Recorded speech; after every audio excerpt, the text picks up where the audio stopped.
gears and my rising fears.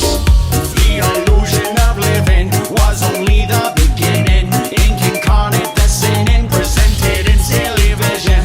The illusion of living was only the beginning. Ink incarnate, the sin presented in silly vision. He was a villain out of sync. Now he's off the page and he's on the brink. And his old pal Boris might have lost his spleen. It's Bendy in the devil's swing. A cartoon title that'll make you shriek. Your heart starts racing when you hear the beat. The creator's brain might have swung a leak. It's Bendy and the ink machine. Dreams do come true. I was deceived by Joe's brew, and now we're coming after you.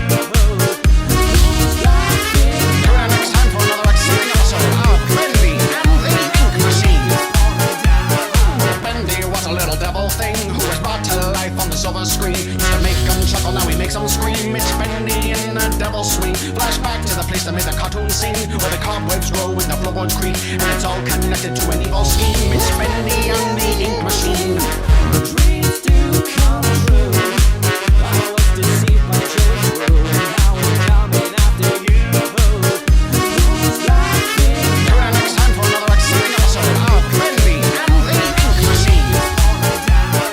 Bendy was a little devil thing who was brought to life on the silver screen. Used to make them chuckle, now he makes them scream. It's Bendy in the devil's swing.